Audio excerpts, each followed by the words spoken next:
Well, you're off to a good start. We're eating into your time, but this is great. I'm teasing. I'm teasing. Teasing. Howdy. Welcome to the Iowa State Fair, Senator Scott. Woo! And you draw a crowd. Well, I think you're drawing the crowd. This is pretty good. So let's do a survey real quick. Okay. How many of y'all love Kim Reynolds? Oh! It's 100%. Woo! It's 100%. How many of you love Senator Scott? Okay, well, we're off to a good start. There you go. But I've said to you, I said Yes, this the ma'am. other day when we were together, one of the things I appreciate you is I appreciate your faith, I appreciate your heart, I appreciate your optimism, and I appreciate your story because I think it's reflective of the American dream. And one of the things that we're both passionate about, so we'll start out with this, and then I've got just a lot of other questions to ask you too. Is your passion for school choice. Absolutely. And as you say often, when you give parents a choice, you give kids a chance. Yes. So talk about your childhood and how it has informed your policy and your positions on just education and school choice in general. How about we start out there, okay? I love it. One of the most important issues facing our country today is the issue of education. Every child in every zip code deserves quality education, and perhaps no state is doing it better than the state of Iowa, without any question. The governor passed, as you all already know, monumental school choice, and it's really important to me. I started the School Choice Caucus 8 years ago. I've been on the topic of school choice because as a kid, I grew up in a single-parent household, mired in poverty. I went to 4 different elementary schools by the 4th grade. And so I know that it's really hard for a parent in poverty to find a good school. And so when your governor passes monumental school choice, making it easier for parents all over the state to have school choice, it gets my attention. And frankly, I celebrate her success and frankly, our success as a state and a nation. Education is the closest thing to magic. The good news about America, our future is not dependent on the color of your skin. It's dependent on the quality of your education. Getting that right is the future of the most remarkable country on God's green earth. I had a mother, when I was failing my freshman year, I didn't do very well. I thought I had an excuse to fail because my dad was not around. My mama looked at me and she said, "You can be a victim or you can become victorious." She chose victory. And I'm so thankful to have a mama who believed that sometimes love comes at the end of a switch. Now, I'm not sure if y'all know what a switch is. We do, right? But I say a switch is a Southern apparatus of encouragement. I'll leave it right there. So. But truly, to your point, school choice, just empowering parents elevates all of education. Absolutely. So we provided flexibility to our public schools, including increasing salaries, so it makes us all better. It will help everyone, right? Exactly. And Governor, one of the things that people miss in the school choice conversation, I believe in public schools. Yeah. I also believe in competition. Yeah.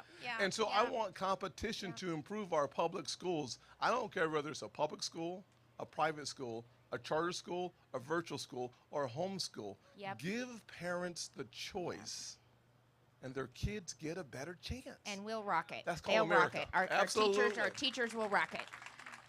Well, I feel like so as I talk to Iowans, one of the concerns, and you're hearing it too, really is just I think the impact of the Biden administration's weakness on the world stage, and truly the aggression that we see with China. Yes. So how has this impacted our national security, and how do we turn it around? Number one, it is not the strength. I'm a Southern preacher wannabe, so I like to stand up and talk to the audience, get right close to you, you know what I mean? So it is not the strength of President Xi. It's the weakness of President Biden. We need to understand the problem we face as a nation. America is the greatest land on God's green earth. We need to stop the Chinese, though, the Chinese Communist Party, from buying our farmlands, number one, spying on our kids, and stealing our jobs and our supply chain. You need to have a president with a backbone who will stand face-to-face, toe-to-toe with President Xi and say, not on my watch, not in my country, I am that president, number one. Yeah, balloons breaching our sovereign territory. They're made in China 2025 is stealing our intellectual property to create the battery future for the world. We are the ones that come up with the ideas, and then they literally steal it from our companies. That's one of the reasons why we must have a president who brings home our supply chains, who brings home our jobs, and creates it and make it in America. I have something called Made in America, which is a plan to create 10 million jobs by bringing our supply chains home and focusing in 3 specific areas. Energy, because I believe energy independence is national security. We have certainly strayed away from that, haven't we? We've given it away. Oh, my goodness. And number 2, we can create high-tech manufacturing jobs paying 6 figures to Americans to do the work and build the things that our nation needs. And number 3, innovation will help us cure cancer in less than 10 years, in my opinion. We will have the strongest economy, the strongest healthcare system if we focus on the private sector and not the government. Yay, yay. So we're going to kind of stay in this vein a little bit because China is providing the precursor to fentanyl. We've got an open southern border. Every state is a border state. I've got National Guard members that are down helping Texas out right now. They were proud to do it. And I'll just give you a stat, and then I've got a question from Iowans. We gave them the opportunity to weigh in. I love it. But just between March and May of this year, the Department of Public Safety, federal and local law enforcement seized 364 pounds of meth, 72 pounds of cocaine, and 27,450 fentanyl tablets in 90 days in the state of Iowa. So Katie from Earlham, it is impacting every single state in this country. But Katie from Earlham wants to know, what are 3 specific actions you take toward border control? I know you were just there, I think, weren't you? Okay. Yes, I was at Yuma, Arizona, 115 degrees. Yeah. It's hot, number 1. Number 2, the first thing we have to do is use common sense, which means finish the border wall, number 1. Number 2, we have to crush the cartels. They are the ones that are taking the precursors from China, developing fentanyl in Mexican labs, and then they are bringing it across our southern border and our ports of entry. We have the available military-grade technology to stop the fentanyl flow across our borders. It would cost us $5 billion. Our nation spends $7 trillion. For $5 billion, we could save maybe 70,000 American lives. Last year alone, we lost 70,000 Americans to fentanyl. The third thing I would do is I would reinstate the Remain in Mexico policy, the asylum policy, and I would also go back to the Title 42. The current healthcare emergency, we all know, ain't COVID, but it is fentanyl. We can reinstate something like Title 42 to stem the tide of 6 million illegal immigrants crossing our border. We can do that on day 1 of my administration.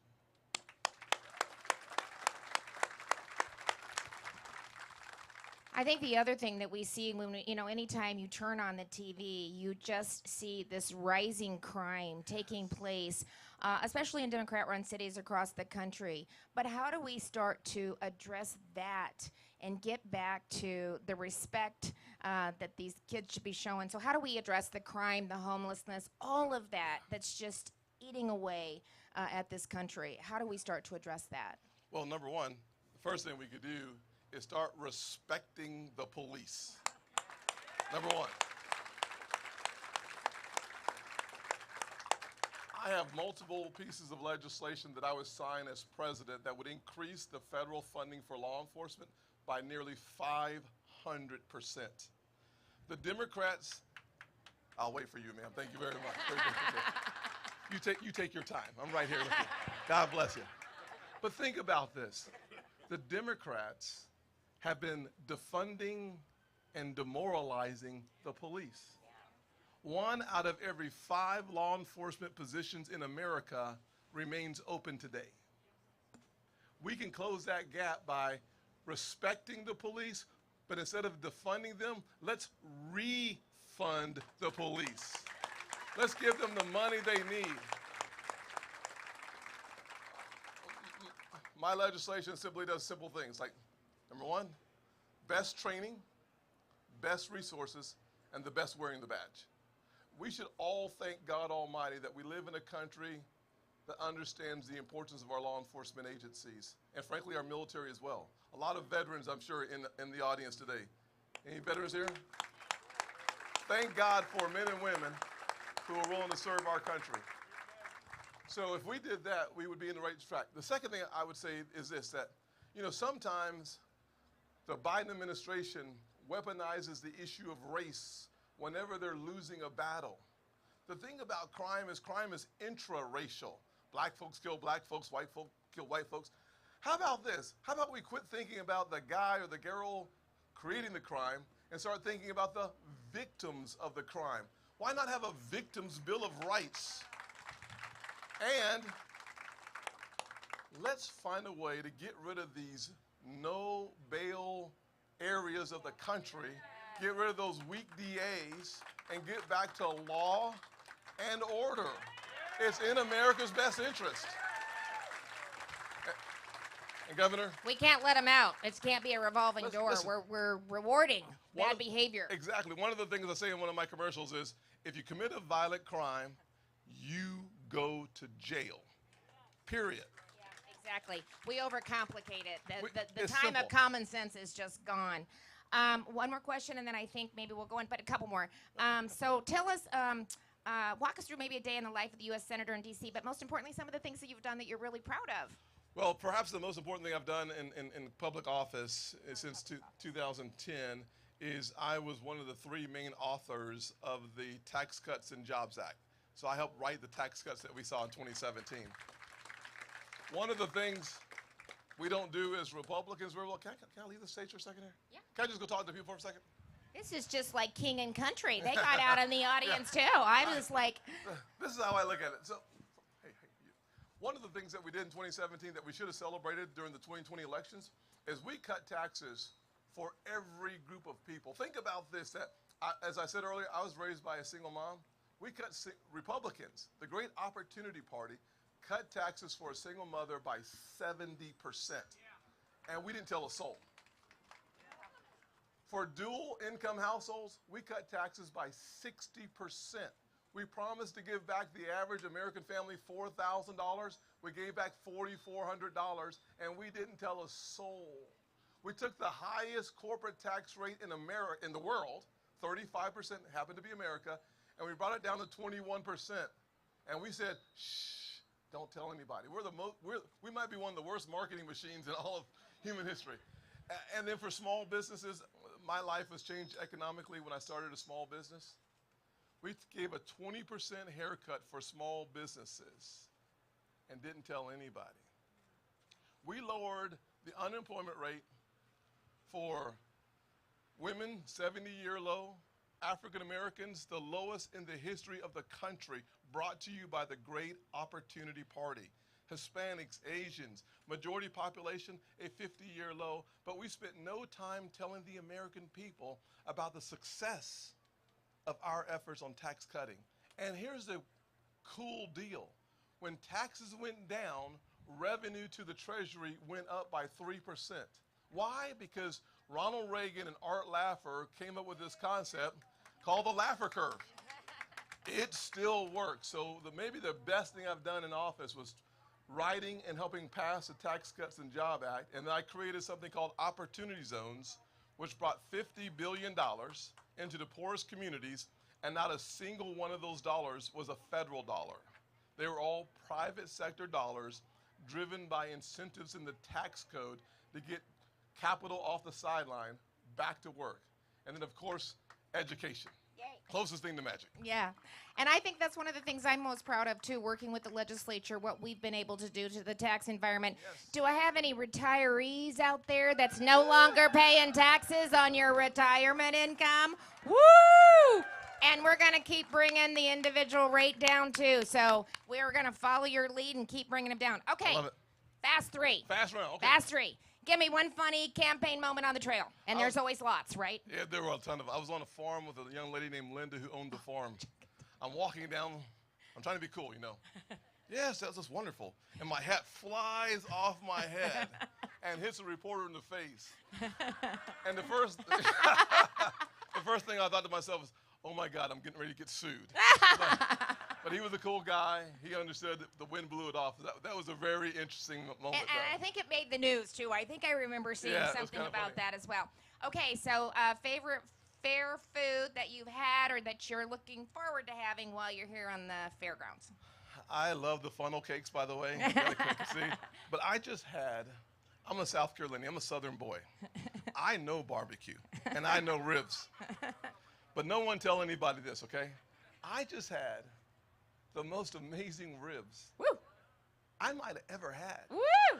Only at the Iowa State Fair. But don't tell anybody in South Carolina I said that, okay? That can't go anywhere. That can't go anywhere up there. So I was going to maybe do the fast three down there and give you the opportunity. No. To give us your favorite walk-up song. I thought we could practice it.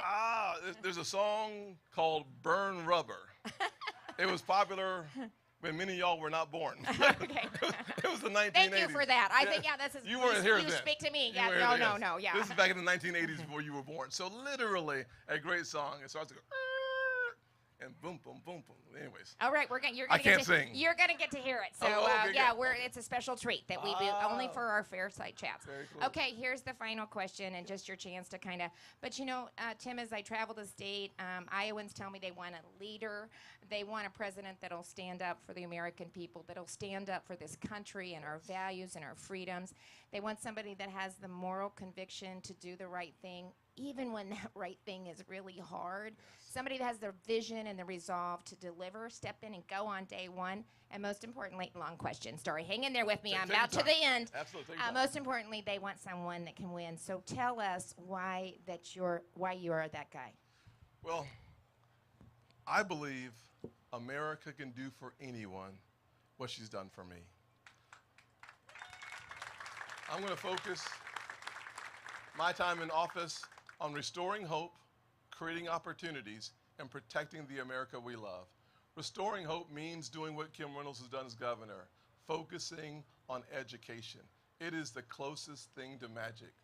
Creating opportunities for me means that we protect the goose that lays the golden eggs.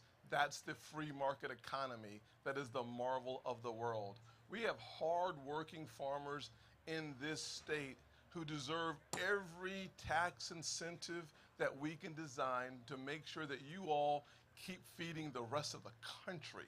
So protecting our economy is job one. And three, protecting America, from my perspective, means backing the blue, closing our border, and standing toe-to-toe with China. I'm ready to be your commander-in-chief on day one, not only because of those three reasons, but perhaps more importantly, I recognize that America is great because America is good. And the goodness of America can be found in the pages of our foundation, the Judeo-Christian Foundation. And I will tell you, as a kid that was as lost as a goose in a rainstorm, I found on September 22nd, 1983, I found my faith in Jesus. And it transformed radically how I saw life. And what it taught me was two things. Number one, it taught me how to treat others. Matthew 5:44, love your enemies. Pray for those who persecute you. Do the right thing. And number two, believe that all things are possible. And that for me is Ephesians 3:20, that God is able to do exceedingly abundantly above all that we ask or imagine. I want a president who believes in the American people and who believes in our foundation. It is the greatest untold story in modern America. Give it up for Senator Tim Scott.